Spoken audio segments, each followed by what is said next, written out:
안녕하세요. 부산 솔로 국악번 부솔구입니다. 어제 U17 한국과 일본 결승전 봤습니다.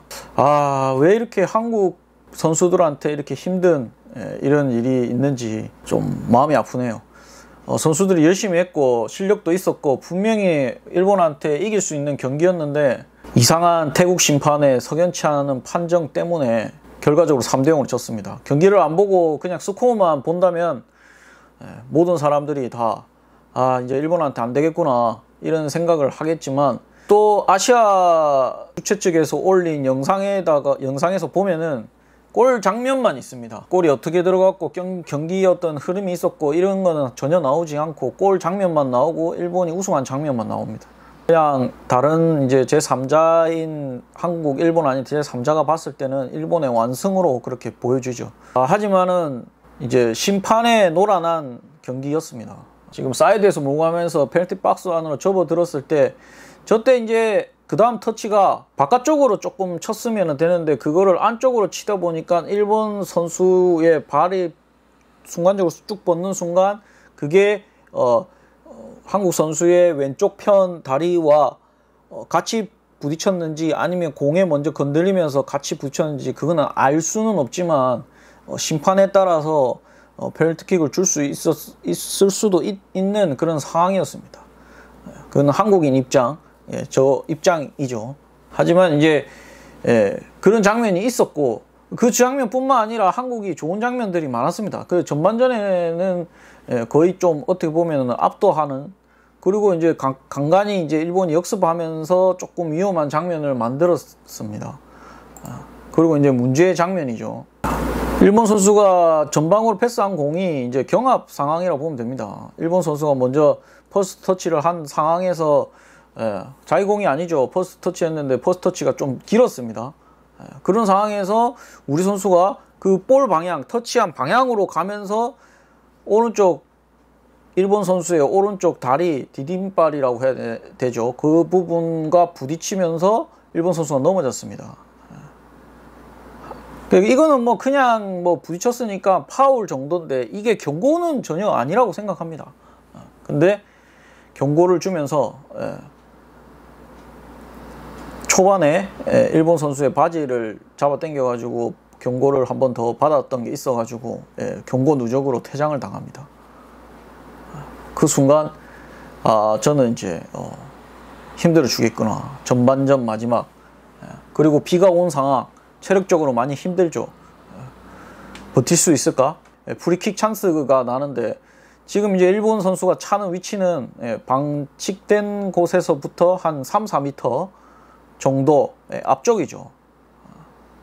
3, 4m가 뭐 별로 멀지 않다고 이렇게 이야기하는 사람도 있는데, 골대를 기준으로 해서 3, 4m가 앞으로 가는 만큼 골대 쪽으로 골이 들어갈 확률이 높습니다. 골키퍼도 막기 힘들고 반응하는 속도가 아무래도 한 4m 뭐 정도면은 한 2, 3초 정도 되겠죠. 그 타이밍에 골이 들어가는 겁니다. 보시면 그래도 골키퍼가 터치했죠. 근데 만약에 D였다면은 속도도 그렇고 해서 골이 들어가진 않았을 겁니다. 근데 이제 가깝게 그 4m 정도의 앞에 놓음으로 해가지고, 이것도 조금 아쉬운 게 한국 선수들이 이제 파울이 났을 때 전부 다 심판한테 why 이렇게 하면서 이제 왜 그러냐고 이야기를 했지만, 실제적으로 이제 그런 이제 그 다음 이제 게임이 진행될 때 볼이 어디에 있는지 뭐 한지 이런 거는 골키퍼뿐만 아니라 한국 선수들도, 한국 코치진도, 그리고 이제 심판도 정확한 위치를 알지를 못했던 거죠. 근데 그거를 이제 일본 애들이 어떻게 보면 뭐 머리가 좋은 거고, 아니면은 야싸 빠르게 한 공을 굴리면서 이렇게 앞쪽으로 한 두세 발씩 하면서 딱 연습한, 어떻게 보면 매일 연습하는 그 자리에다 공을 갖다 놓은 겁니다. 그래서 그 골이 들어가면서 사실상 이 순간에 한국은 이기기 어렵게 되는 상황이죠. 하지만 한국 선수들이 끝까지 포기하지 않고 열심히 했습니다. 어린 나이지만. 하지만 뭐 이렇게 돼서 뭐 1대 0으로 끝나고 뭐 3대 0으로 끝나도 상관이 없는 경기인데 이 또 심판이 또 하나의 또 오심을 하죠. 지금 장면인데 보시면 완전히 공격수가 먼저 다리에 공을 맞춘 다음에 공이 떠났는데 골키퍼가 늦게 와가지고 공물 아니고 사람 발을 이렇게 합니다. 이 장면은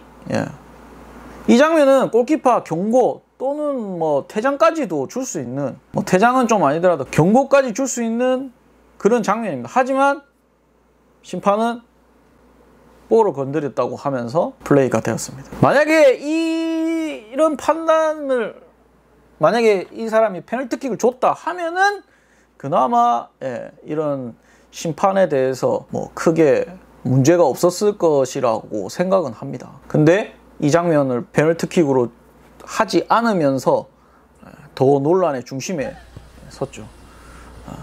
저도 이제 지금 아는 지인 아들이 유소년 축구를 하고 있는데 초등학생이죠.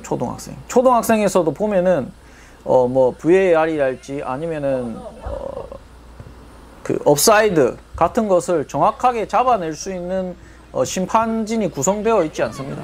물론 축구를 배우는 단계고 그래도 승패가 중요하지 않다고는 하지만 실력이 비슷한 팀끼리 붙을 때는 그런 요소들이 엄청나게 중요하다고 또 생각이 듭니다. 가끔씩 보면은 그 어린 친구인데도 결승이나 아니면 중요한 경기에서 억울하게, 자기들 생각에는 억울하게 졌다고 생각을 하는 경기는 막 울더라고요. 분해서 심판이. 그래서 근데 저도 가끔씩 보면 이해할 수 없는 그런 심판들이 심판을 보는 경우가 있습니다.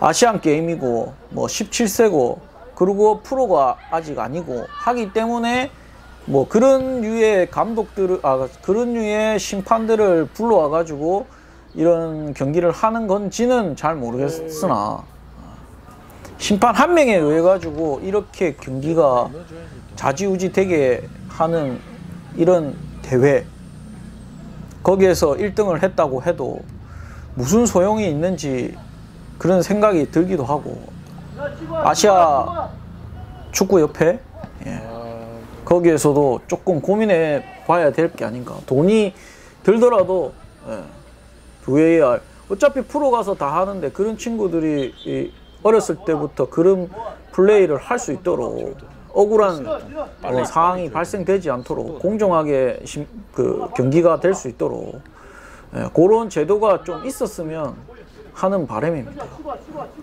거기에 한국이 또 희생되지 않았나. 뭐 조금 있다가 뭐 돈이 많이 벌리고 뭐 하면은 아시아 축구 협회에서 뭐 이렇게 해서 뭐 좋은 방향으로 가겠지만 현재 상황으로 봤을 때는 그리고 우리나라 국가대표 17세들이 그래도 뭐 유소년 축구 시스템이 한국이 좋지 않고 일본이 좋고 유럽이 좋다고 하지만 그래도 점점 발전하는 모습이 보인다고 생각을 합니다. 우리나라는 또 그 축구를 하는 인구도 적죠. 그러니까 인프라도 적죠. 하지만 그래도 이 정도 수준까지 앞으로 더 발전할 수 있을 거라고 생각을 하면서 우승은 못했지만 멋진 플레이 해준 한국 17세 국가대표 선수들에게 박수를 보냅니다. 이상입니다.